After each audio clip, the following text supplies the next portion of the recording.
আজকে অনেক দিন পর একটা ডেইলি ব্লগ দিব। আপনারা প্রথম থেকে যারা আমার ভিডিও দেখেন তারা তো প্রায়ই দেখে থাকেন আমি ডেইলি ব্লগ শেয়ার করে থাকি, বাট ইদানিং আমার কোনো ভিডিও আপলোড করা হচ্ছে না, হয়তো বা ভাল লাগে না বা কী জন্য আপলোড করি না ইভেন আমি নিজেও জানি না। আজকে শুক্রবার, বাসায় কিছু গেস্টও ইনভাইট করা ছিল, তার মধ্যে আবার আমার আপুর বড় মেয়ে অর্থাৎ তাসতিমেরও বার্থডে ছিল, তাই বাসায় ছোটোখাটো একটা গেট টুগেদার হয়েছে সবাই। যারা যারা আমার ভিডিও প্রথম থেকে শুরু পর্যন্ত দেখেন তাদের সবাইকে মন থেকে ধন্যবাদ জানাচ্ছি। আর অবশ্যই আমার বোনের মেয়ের জন্য আপনারা সবাই দোয়া করে যাবেন। যেহেতু শুক্রবার ছিল তাই সবাই নামাজেও যাবে, তার মধ্যে আবার আমাদের বাসায় মেহমানও দাওয়াত করা হয়েছে, তাই সকাল সকাল উঠি আগে প্রথমে সকালের নাস্তা করে নিয়েছি। সকালের নাস্তায় রুটি, তারপর হচ্ছে গিয়ে ডিম ভাজা আর আলু ভাজি ছিল, আর তার সাথে ডেজার্ট হিসেবে ছিল কি একটা পিঠা জানি, আমি নাম বলতে পারবো না। নাস্তা করা হয়ে গেলে আমি আবার ডাক্তার দেখাইতে যাব, তাই তাড়াতাড়ি ভাবলাম মাছ তারপর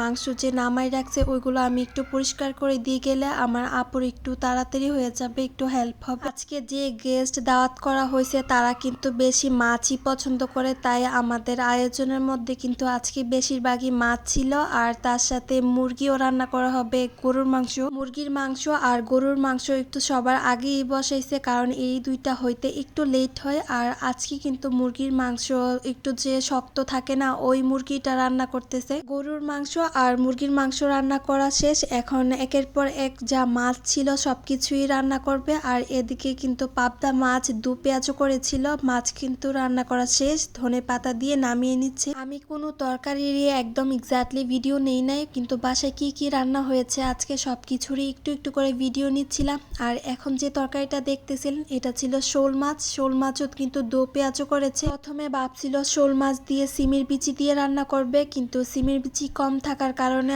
আর শোল মাছ দিয়ে সিমের বিচি রান্না করা হয় নাই। আর অন্য পাশে কিন্তু আবার একটা ভাজিও বসাইছে, এই ভাজিটা আমার আপুর হাতের সবার খুব পছন্দের। সত্যি কথা বলতে এই ভাজিটা পার্সোনালি আমারও খুব পছন্দ, এটার মধ্যে ব্ল্যাক পেপার দেওয়ার কারণে আর ঘি দেওয়ার কারণে বেশি মজা লাগে, বাটার দিয়েও কিন্তু করা যায়। আর আজকেরটা কিন্তু আমাদের ঘি প্লাস বাটার দুইটাই দিয়েছিলাম। আগেই বলছি আমাদের আজকের ভিডিওতে কিন্তু আপনারা বেশিরভাগ রেসিপি দেখবেন মাছের, কারণ সবাই মাছ খেতে বেশি পছন্দ করে, মাংস এত পছন্দ না কারোরই তেমন ভাবে। এখন যে তরকারিটা দেখতেছেন এটা কিন্তু সিমের বিচি দিয়ে রুই মাছ দিয়ে রান্না করেছে। আর সিমের বিচি কার কার পছন্দ বা আপনাদের এলাকায় এটাকে কি নামে ডাকে অবশ্যই কিন্তু কমেন্ট করে জানিয়ে যাবেন। সিমের বিচি রান্না হয়ে গেলে কিন্তু আবার সিম দিয়ে শুটকি দিয়েও আপু রান্না করতেছিল। আর এদিকে হচ্ছে গিয়ে বাইলা মাছ মাখাই নিচ্ছিল, বাইলা মাছ দিয়ে নাকি তরতরা রান্না করবে। বাইলা মাছের তরতরা কিন্তু আমার খুবই পছন্দ। আর আপনাদের এলাকায় এই মাছটাকে কি নামে জানেন অবশ্যই কিন্তু কমেন্ট করে জানিয়ে যাবেন।